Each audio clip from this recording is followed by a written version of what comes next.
Boa tarde. Sejam todos muito bem-vindos a esse nosso Genial Trader Summit. Evento super bacana e aqui a gente vai procurar passar por vários tópicos. Principalmente, nós tentamos trazer aqui o máximo de pessoas experientes e que representam diversas gerações no mercado de trading aqui no Brasil. Vamos ter pessoas como Ronaldo César Coelho, Nagy Narras, pessoas jovens também, que agora estão, vamos dizer assim, com técnicas avançadas assim, do trade. E para começar esse painel, acho que a gente está trazendo, talvez, para mim, os maiores expoentes do mercado de trading atual, né? Que é uma pessoa que eu admiro bastante, que eu acompanho há bastante tempo e que realmente sempre foi muito privilegiado nessa função, seja como tesoureiro no passado do Banco da Bahia, e agora como sócio fundador e o principal gestor da SPX. Então, eu queria dar as boas-vindas ao Rogério. Rogério, muito obrigado por você ter aceitado aqui o nosso convite, de estar aqui conosco e dividir suas experiências aqui com o nosso público. Eu queria Bom, boa dividir... tarde. Vamos lá.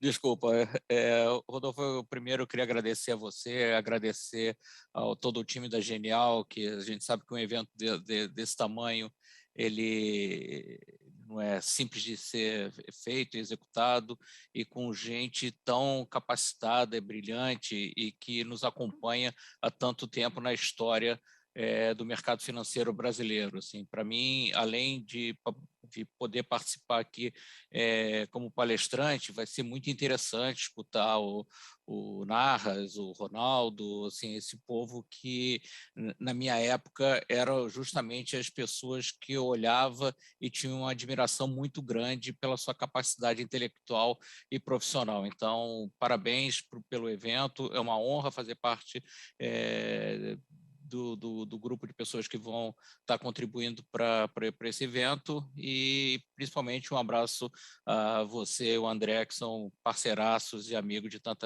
de longa data. Obrigado, Rogério. Eu queria dividir a nossa conversa em três. Primeiro, a gente vai falar um pouco de mercado, que eu acho que é o que mais interessa a todos, assim, né? Todo mundo tem bastante interesse em saber sua visão.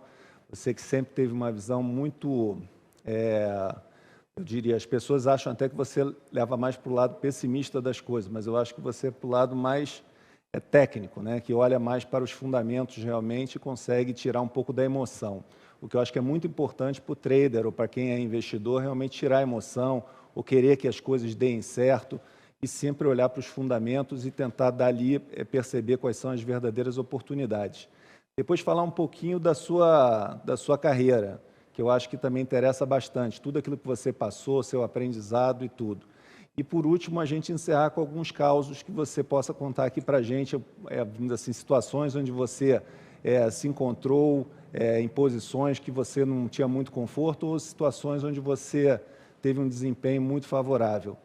Então, vamos começar falando um pouco sobre o mercado de uma forma geral. Eu queria que você... A SPX tem investimentos, né, e investe no mundo inteiro, né, e tem pesquisa, você hoje tem vários escritórios espalhados no mundo, inclusive, faz um brilhante trabalho, seus resultados, seus fundos falam por si próprio.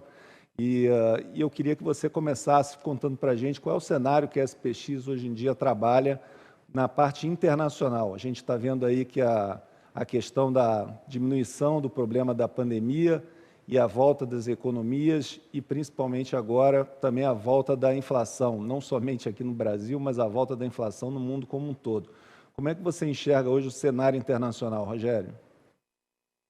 Bom, eu acho que o cenário é extremamente desafiador, assim como a gente viu o Brasil sofrendo, né, com a pandemia ao longo de 2020 e começo de 21.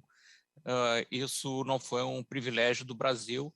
A gente viu isso acontecer no mundo inteiro, né? E principalmente em algumas economias desenvolvidas. É, essa pandemia pegou em cheio e jogou a atividade econômica muito para baixo, né? Países na Europa e mesmo os Estados Unidos tiveram quedas de PIB bastante fortes, o que teve que ter uma resposta à altura do tamanho da queda e do problema que a gente podia enfrentar. Eu até, nesse aspecto, eu dou parabéns ao que foi feito no mundo em termos de resgate rápido da economia global, né? Os pacotes de estímulo monetário, creditício e mesmo fiscal foram extraordinários, e a gente está vendo os resultados agora, com a economia global provavelmente crescendo acima de 5% neste ano. Então, a gente, de fato, teve uma recuperação em V, e agora a gente está justamente no ponto que você falou, sofrendo com as consequências do sucesso que a gente teve ao longo dessa pandemia e com esse auxílio monetário, creditício e fiscal que aconteceu, e que é a resultado de tudo isso, que é a inflação. A inflação ela apareceu de maneira bastante intensa. Se tem alguma coisa que a gente aprendeu dessa crise, é que a Covid resulta num ambiente inflacionário mais alto, seja porque você mexeu em fatores de produção importantes, né? Hoje em dia você tem falta de matérias-primas, insumos, produtos e principalmente mão de obras. A gente vê diversos países enfrentando dificuldades na contratação de mão de obra, e isso tudo tem se refletido em aumento de custos para as empresas, para o business em geral, e tem aparecido inflação. Juntamente com esse cenário, a gente também encontrou um problema de energia que por condições climáticas e por demanda, pressionou muito o preço seja do óleo, seja do gás, enfim, que pressionou também a inflação de maneira importante. E esse insumo, ele especialmente ele é importante na transmissão e no canal inflacionário, né? Porque ele tem o poder de contaminar outros setores da economia, pressionando custos e fazendo que essa inflação seja uma inflação mais disseminada. Nós, na SPX, temos vocalizado muito a questão inflacionária. A gente achou que, ao longo, né, de 2020 e 2021, as economias emergentes elas deram muito de ombro para a inflação. Eu participei de um evento com vocês que a gente já chamava a atenção o ano passado, que o Banco Central estava muito agressivo na sua política monetária no Brasil, e isso é verdade para o mundo inteiro, e não por outro motivo. A gente tem visto a inflação se acelerar de maneira bastante importante, e a reação dos bancos centrais dos países envolvidos tem sido muito, muito, muito tímida. O que eu acho que isso vai acabar gerando? Acredito que você vai precisar de uma política monetária muito mais restritiva do que seria necessária caso eles tivessem atuado antes. Me preocupa muito o cenário atual do ponto de vista das economias desenvolvidas nesse caso, darem de ombros para a inflação, porque vocês sabem disso, né? Nós somos uma casa bastante especializada no tema, basicamente porque o Brasil sempre foi um laboratório muito grande em termos inflacionários, e quando a gente pesquisa a inflação nos outros países, a gente não vê com a mesma tranquilidade que os banqueiros centrais dos países envolvidos estão vendo a inflação nos seus nos seus países. Nós vemos com uma preocupação muito grande e a gente acredita que esse é o grande desafio que tem hoje no mercado, né? O mercado tenta construir um cenário muito otimista, que a inflação ela é temporária, que ela vai se dissipar em breve, e nós temos uma visão que ela vai ser mais permanente do que está sendo esperado pelo mercado. Então, acho que esse é o desafio e, com isso, provavelmente, a gente vai vir com taxas de juros muito mais altas que estão sendo esperadas, com efeito nos preços dos ativos em geral. Então, para fazer essa pequena introdução, é assim que a gente está vendo. Essa questão de ser transitório ou não a inflação, fala-se muito da interrupção das cadeias produtivas. E à medida que as economias voltem, as pessoas voltem a produzir, a gente está vendo a inflação de produto, né? E que isso poderia, de certa forma, ser revertido. Pelo menos essa tem sido a tônica, eu acho, que os principais banqueiros centrais têm usado na hora de manter a sua política acomodatícia, né? Com juros beirando zero, né? E tentando postergar ao máximo o movimento de alta de juros. Mas os mercados também, de certa forma, também estão dando benefício ainda, né? Porque os mercados também ainda não esticaram o suficiente, apesar de haver bastante comentários de um lado para o outro. O que você acha que são os fatores que vão determinar, vamos dizer assim, uma mexida? O que a gente deveria estar atento aí para perceber uma mexida nos mercados? O que eles poderiam se assustar um pouco mais? Hoje saiu o número americano me pareceu ruim, né, de inflação, mas o mercado, de certa forma, reagiu, obviamente, acertou um pouco os preços, mas não teve uma grande mudança. O que você acha que realmente vai fazer com que os bancos centrais realmente percebam essa necessidade de aumentar os juros mais rápido e talvez mais fortemente do que eles vêm hoje em dia vocalizando? Eu acho que é justamente a própria inflação.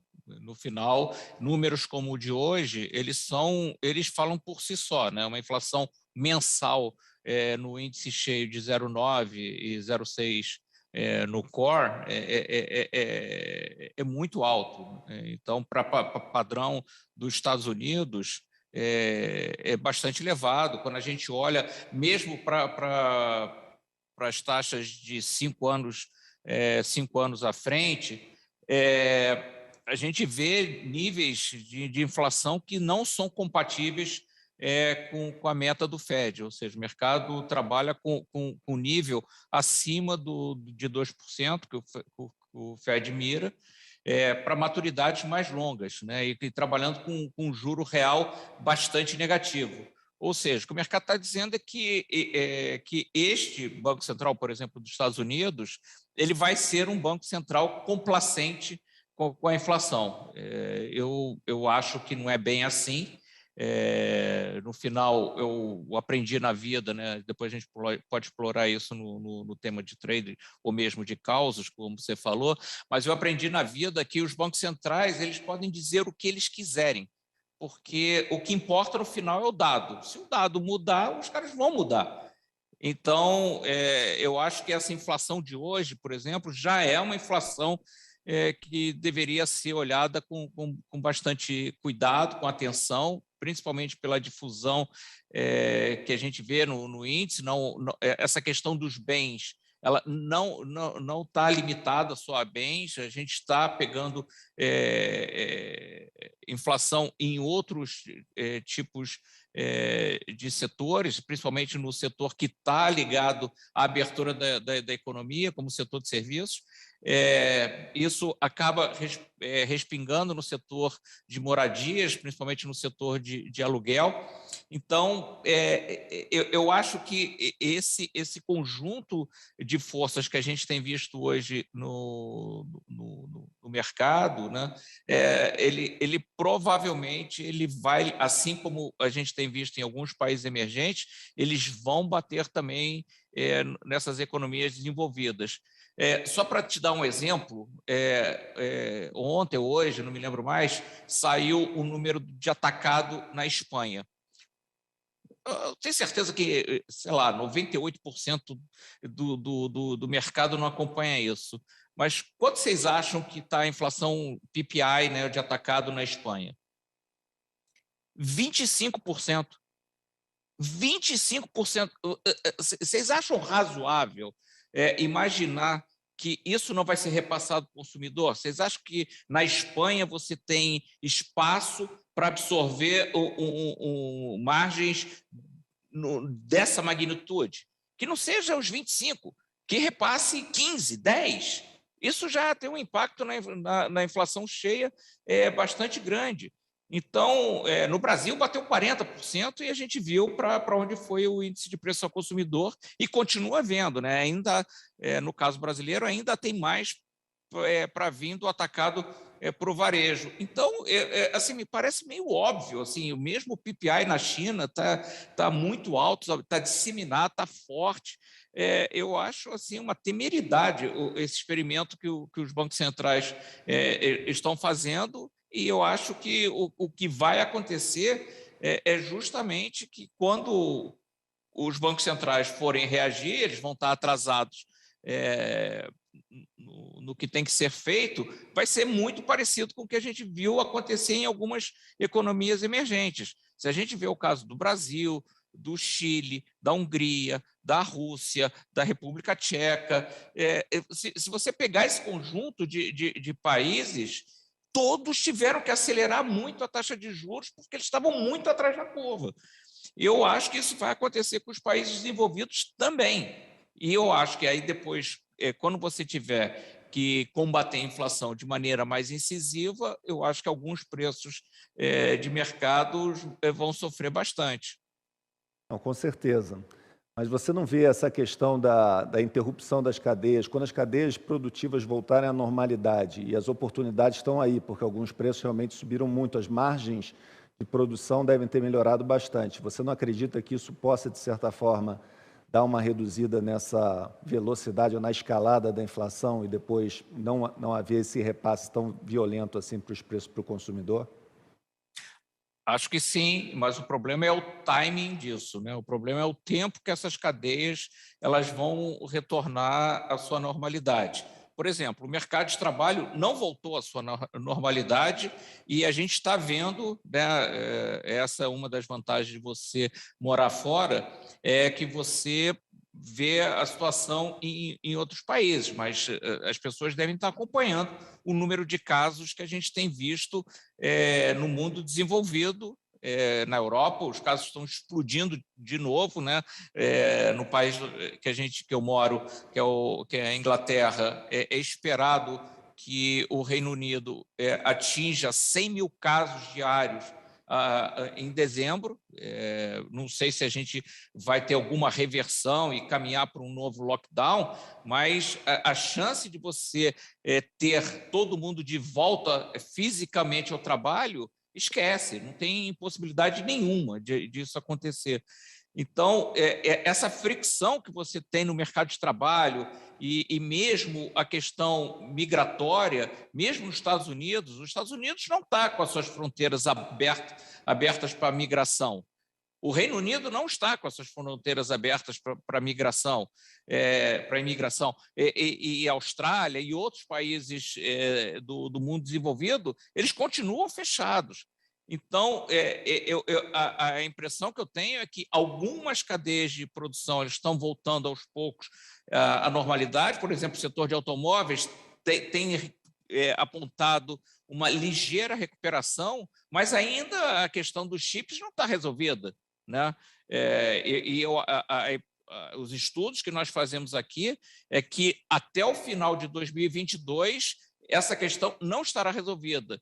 E se não estiver resolvida a questão dos chips, você vai ter um problema na indústria, não só automobilística, mas a indústria que depende de chip, até porque foi provado, né, assim, pela própria indústria, que é mais rentável vender, né, para outros componentes eletrônicos do que vender para carro. Você tem uma rentabilidade muito maior. Então, até isso se normalizar, isso vai gerar um tempo razoável. E a questão energética, a gente está no limiar de ter uma crise sem precedentes, porque esses primeiros 15 dias no hemisfério norte foram muito frios.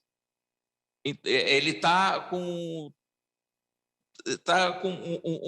uma temperatura mais fria do que a média histórica, tipo um desvio padrão acima. Se a gente continuar por mais 15 dias assim e projetar que a gente vai ter um inverno mais frio, assim, o preço do gás vai explodir e o preço da energia de todo o setor energético vai subir junto, o preço do petróleo, do óleo de palma, tudo que você, carvão. Então, a gente tem, não estou dizendo que é o nosso cenário base, mas estou dizendo o seguinte: existe um risco concreto de a gente ter um aumento de novo adicional nos preços de energia muito grande. E isso vai apanhar a economia já com nível inflacionário muito alto e aquela história, né? No final, isso provavelmente tem um efeito recessivo, mas, por outro lado, a inflação vai estar num patamar que os bancos centrais não vão ter que se fingir de morto. Então, eu acho que é um risco muito alto. Mas concordo com você, alguns setores estão se recuperando, porém, tem outros setores, principalmente o dessa abertura com a melhora do Covid, junto com essa pressão dos preços de energia, que podem levar a inflação para patamares muito altos. E fica imaginando o Brasil num cenário onde você tem os preços dos juros nos Estados Unidos se acelerando, com uma crise de energética que eleve os preços, já de um preço que já está muito alto. Imagina como é que isso aqui não vai bater em termos políticos, né, sociais e mesmo inflacionários no Brasil. Então, a gente está assim, está no limiar. Se continuarem as temperaturas num patamar baixo aqui no hemisfério norte, eu não vou fazer previsão, mas eu digo que provavelmente a gente vai ter problemas.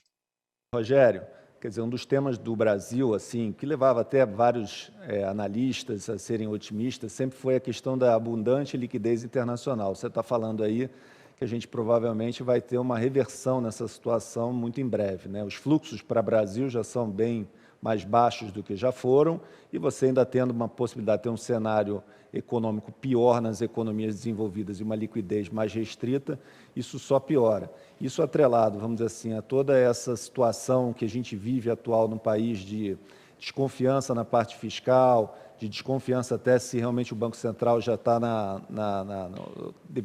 já não deveria ter acelerado se o ritmo de alta de juros e tudo, faz com que, e mais o ano que vem, um ano de eleição, né, onde você tem uma certa polarização, por enquanto, pelo menos, para dois lados, assim, e os dois lados não parecem agradar muito.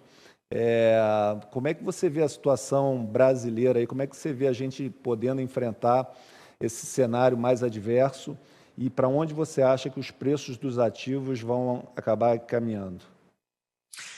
Na realidade, desde da época da Dilma, o investidor estrangeiro ele já estava deixando o país, né? Por questões fiscais, por questão da Lava Jato, e depois na eleição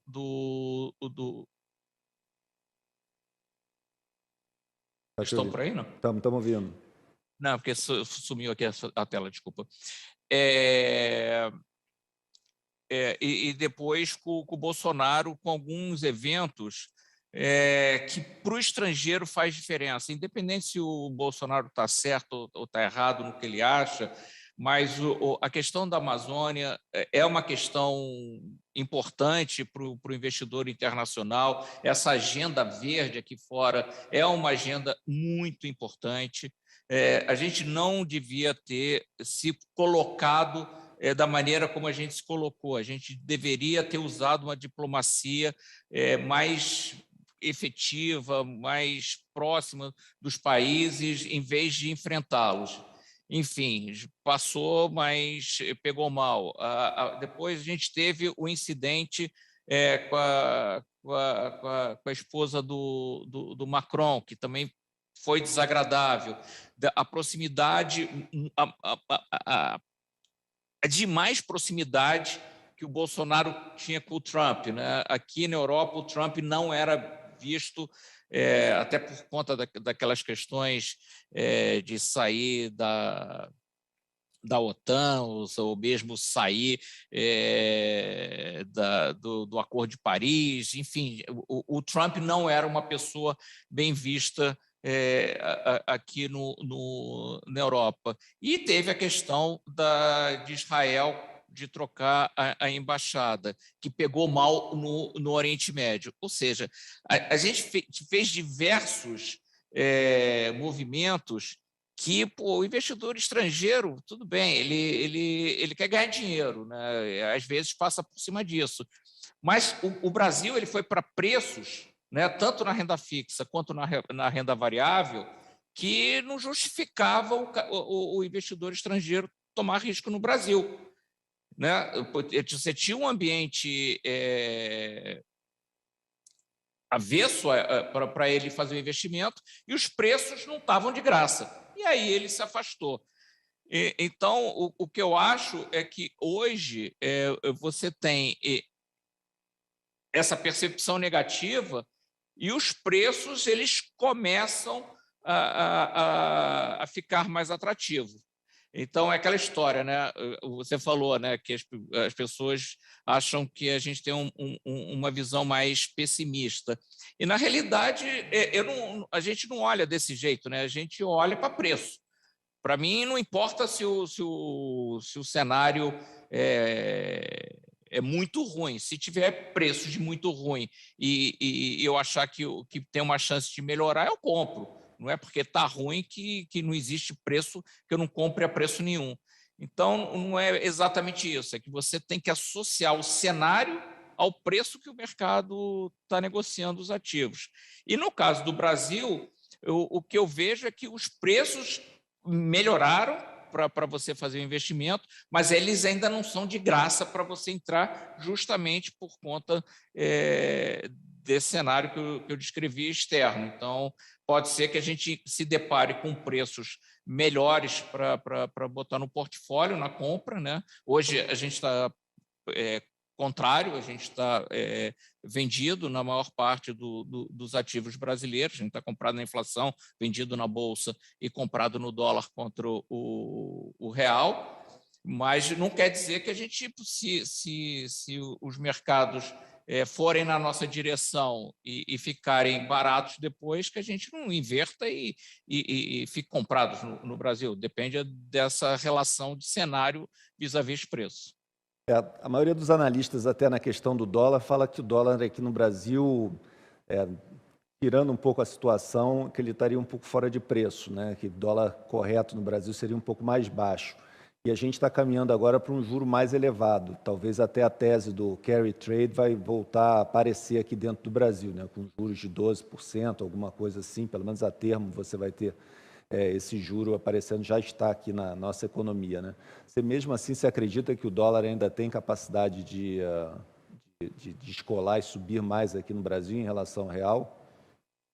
Acho que sim, porque, na realidade, a conta que as pessoas falam, na nossa avaliação, não é a conta exatamente que você tem que fazer. As pessoas olham muito para a conta corrente do balanço de pagamentos como ela sendo a explicação para qual é o nível que a taxa de câmbio ela deveria estar, né? E, para a gente, a conta capital é uma conta muito importante, que as pessoas dão um pouco de importância, mas que ela tem cada vez ganhado mais protagonismo, justamente com esse movimento dos residentes brasileiros mandarem os seus recursos para fora e buscarem outras alternativas de investimento, não só no Brasil, mas fora do Brasil, né? Até perante uma diversificação de moeda também. Então, esse movimento, né, seja de estrangeiros saindo, juntamente com os brasileiros fazendo alocação de parte do seu patrimônio fora do Brasil, ela tem tido uma componente importante. Eu acho que o Banco Central ele ajudou nesse caminho a desincentivar tão fortemente a renda fixa no Brasil, e agora eu acho que isso é um caminho que está aí. E eu acho que o que vai determinar para onde a gente vai é justamente essas questões, tanto da política quanto da política fiscal, da política econômica. Isso faz muita diferença, né? Você falou carry trade. Pô, carry trade, tem carry trade na Argentina, por exemplo? O juro na Argentina é absurdamente alto e o dólar se desvaloriza lá loucamente porque a inflação é muito alta. Então, na Turquia, o juro sei lá, 16%, 17%, e não tem carry trade também. Então, eu acho que depende do ambiente político e econômico que você se encontra. Não estou dizendo que o Brasil é Turquia nem a Argentina, não é essa a questão. Eu estou dizendo o seguinte, que há cenários que, se você não persistir e caminhar numa direção de sustentabilidade fiscal de médio e longo prazo, você pode escorregar num caminho que não é o que você quer. E aí as pessoas não são bobas, né? Elas vão se proteger, e a proteção natural que as pessoas encontram é em moeda estrangeira. Então, eu ficaria bastante atento a esses movimentos que a gente tem visto, né? E às vezes a sociedade não entende o mercado financeiro direito, né? Parece que nós somos os vilões, né? Não, o mercado financeiro ele só responde a inputs, né? Ações que são tomadas basicamente pelo governo e pelos políticos. Se eles caminham numa direção de dizer o seguinte, não tem importância estourar o teto de gastos, né? Aí a gente diz, bom, tem importância? Claro que tem importância. Por que tem importância? Não, porque nós somos os defensores dos nossos investidores, que, em última instância, são quem carrega os títulos públicos do governo. Se o governo nos bota para o último lugar da fila para receber o seu dinheiro, né, quando esse título for ter que ser resgatado, é óbvio que eu tenho que cobrar mais prêmio de risco desse devedor. Por isso é que o juro sobe. Então, é preciso entender que as coisas, né, as políticas que são implementadas, independente da questão humanitária, social, que é óbvio que tem que ser atendida, né, mas o que tem que ser discutido são as prioridades. Não é que falta dinheiro, em geral, no orçamento trilionário que o Brasil tem. O problema é que a prioridade que se dá ao orçamento é totalmente diferente do que deveria ser, né, para atender a política e também deixar o credor, dado que você é um devedor grande, né, o Brasil hoje tem uma dívida muito grande, tranquilo que você vai receber os seus recursos no resgate da sua aplicação. Então, eu vejo isso, assim, que, de alguma maneira, a gente permitiu que a inflação se instalasse de maneira bastante importante no Brasil. É esperado que a gente chegue a 11% de inflação no ano, acumulado em 12 meses em novembro, uma inflação muito alta para os nossos padrões recentes. E o Banco Central ele foi relativamente lento. Ele vai dizer que as pessoas no mercado, ele foi mais rápido que o mercado esperava, mas, assim, só ver o patamar que a inflação está e o nível que o juro está. A inflação está rodando a 11 e ele está com o juro a 7,75. Não precisa ser gênio para entender que eles foram muito lentos no passo de atuar sobre a política monetária. Então, eu vejo isso, assim, se o Banco Central não atuar rápido para conter a inflação, e lá no Ministério da Fazenda eles não forem capazes de controlar essa sanha pelo ataque ao orçamento, a gente pode escorregar por um caminho que a gente não é o que a gente deseja. Então, eu acho que tem esse ponto, e aí, nesse caminho, eu acho que o dólar pode ser qualquer um, porque lembrar que o câmbio é uma variável nominal, e o que importa é o câmbio real. Se a inflação for muito alta, o câmbio nominal ele vai ter que subir para acompanhar o diferencial de inflação do Brasil contra o resto do mundo, principalmente contra os seus parceiros. Então, é muito importante que a gente combata a inflação e não deixe ela avançar ainda mais. Rogério, eu tinha várias outras perguntas aqui para fazer mais de cenário, mas eu queria aproveitar que a gente já está chegando perto aqui do final e queria que você contasse um pouco da sua história, né? Como você começou, aonde que você percebeu realmente que você tinha o dom de ser um excelente operador, um analista perfeito de mercado, bastante realista e um excelente operador, e como é que você faz para todo dia acompanhar os mercados e dormir tranquilo, né? Com as posições que vocês carregam e tudo, e o mundo 24 horas, como é que é viver com isso daí 365 dias por ano? Assim, as pessoas acham que tem muito glamour, né? E na realidade a nossa vida é relativamente uma vida de cachorro, né? Que a gente está o tempo inteiro olhando os mercados e, perdão, olhando os mercados e se atualizando na questão de informação. Mas eu acho aonde nasce, assim, eu acho que sim, o desejo de tomar risco e entender os mercados, eu acho que a gente já conversou sobre isso no passado, eu acho que é muito do esporte. Assim, esse negócio de ter disciplina, trabalhar em time sabe, se você estudar muito, se dedicar e você ver um resultado concreto que dependeu de você, né? Óbvio que junto com o seu time, mas que você fez parte daquilo. Eu não conheço nenhum outro emprego que que seja parecido com o mercado financeiro. Então, é tudo que eu gosto de fazer, de estar com pessoas, trocando ideias, sempre com pessoas inteligentes e debatendo como é que a gente pode fazer para rentabilizar alguma ideia que a gente teve, né? E lembrar que é como você estivesse jogando a Champions League, né? Porque você está para você ganhar dinheiro, você tem que ganhar de um cara igual ou melhor que você.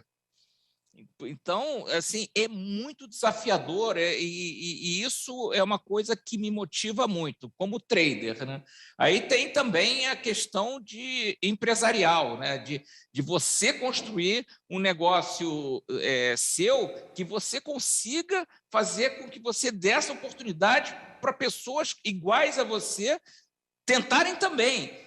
Então, eu acho que essa vontade de querer ganhar, de querer fazer um negócio bem feito e dar oportunidade às pessoas é que me motivou a vida toda. Assim, se você olhar aí no mercado financeiro, quantas pessoas hoje dirigem gestoras iguais à nossa, e são super bem-sucedidas e foram treinadas por nós.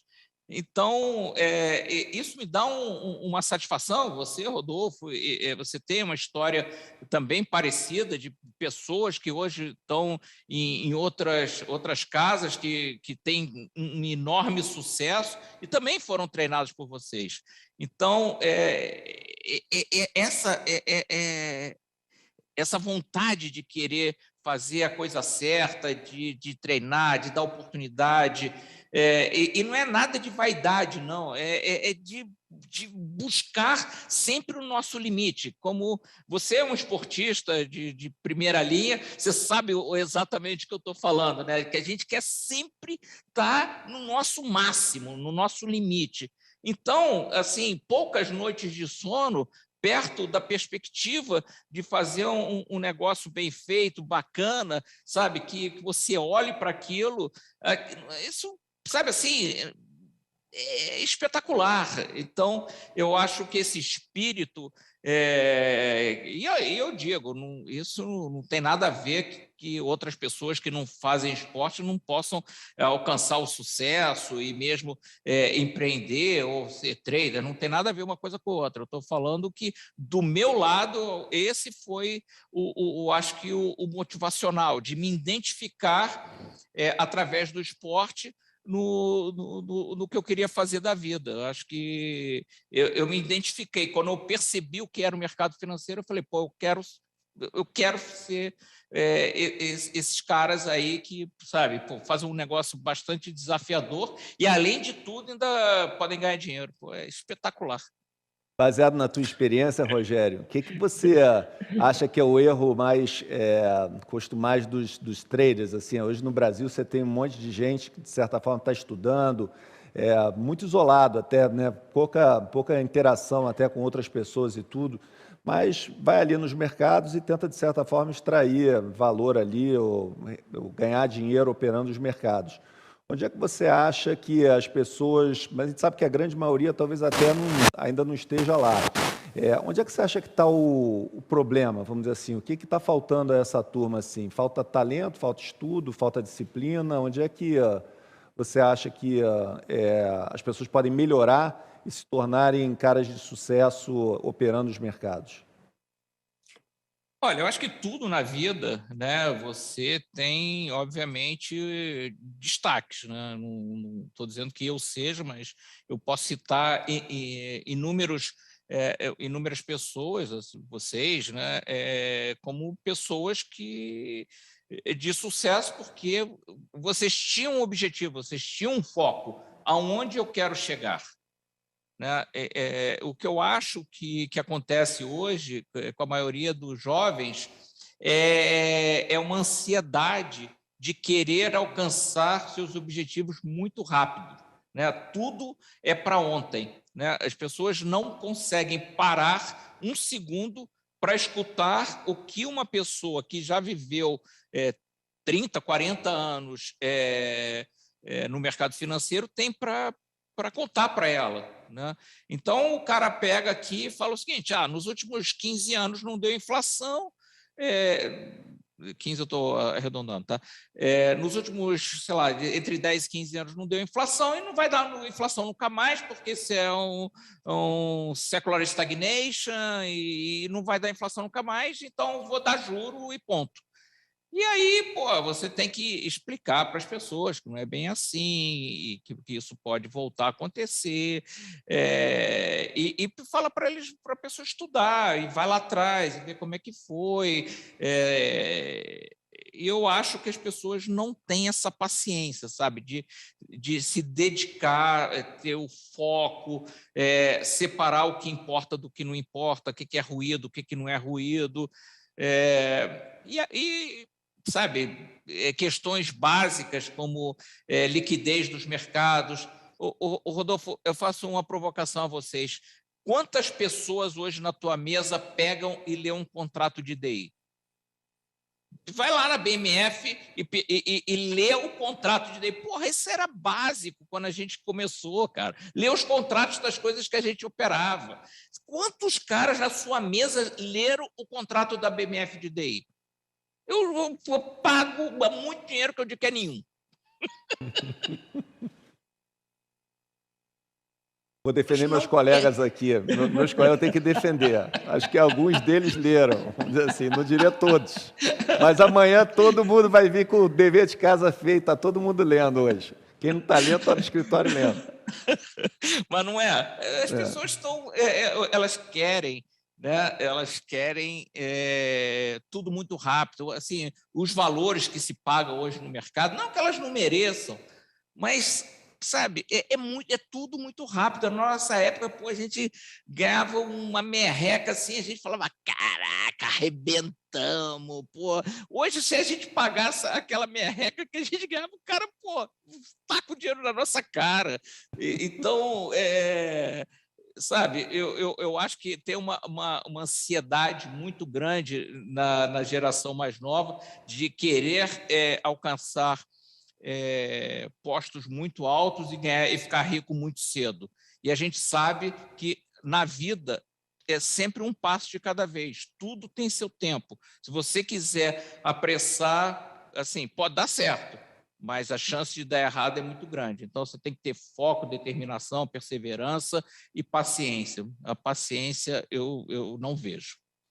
Perfeito. Estudar bastante também e ouvir Ah, pessoas como claro, né? você que sempre trazem bastante informação e conteúdo, né? Só para encerrar, Rogério, eu queria agradecer aqui, antes da gente encerrar, a sua gentileza de estar aqui conosco. Eu sei que você está em Londres, a gente está dando boa tarde aqui, é boa noite aí já. E no meio dos mercados também, que eu sei que você fica ali, né, acompanhando bastante assim. Mas vamos só um ping-pong no final. O que você acha? Juro, câmbio e bolsa? E o que poderia mudar essa percepção, na sua opinião, assim, que você poderia reverter a mão se acontecesse? Brasil. Eu acho que juro ainda é para cima, porque eu acho que a inflação ainda tem espaço para se acelerar. Eu acho que como opinião, eu acho que as NTNBs elas oferecem uma excelente oportunidade, porque o juro já está relativamente alto, o juro real está rodando ali entre 5,5% e 6%. Já acho o nível, mesmo para cenários mais desafiadores, bastante interessante. Eu acho que o Banco Central ele vai ter que ser mais incisivo para conter a inflação. Eu acho que ele vai ter sucesso, mas o preço disso vai ter sido provocar uma desaceleração econômica muito forte. O câmbio, eu acho que vai depender um pouco do cenário político para frente, dessa polarização desses dois candidatos que você citou, se vai aparecer uma terceira via que vai animar o mercado ou não, mas eu acho que a gente vai ficar muito em cima desse assunto, e mesmo a questão do orçamento, para mim, não é um assunto encerrado.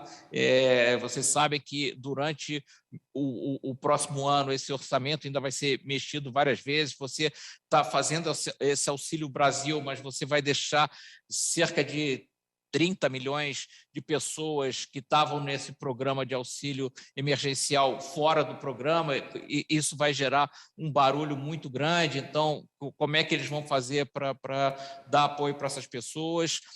Eu acho que isso vai bater no teto de gastos, isso vai bater de novo no dólar consequentemente, nos juros. Eu acho que essa questão do cenário externo é uma questão que pressiona a taxa de câmbio nos países emergentes, inclusive no Brasil.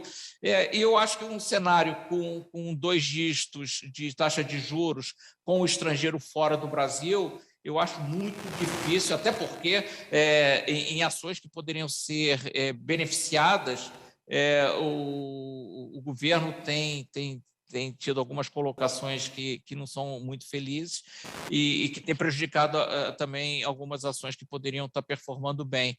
Então, eu acho muito difícil, com 2 dígitos, a gente ter um cenário muito favorável para a Bolsa. A gente, só relembrar que recentemente a gente teve um influxo de pessoas físicas no mercado muito importante, que com 2 dígitos é difícil imaginar que essas pessoas vão continuar migrando para a Bolsa.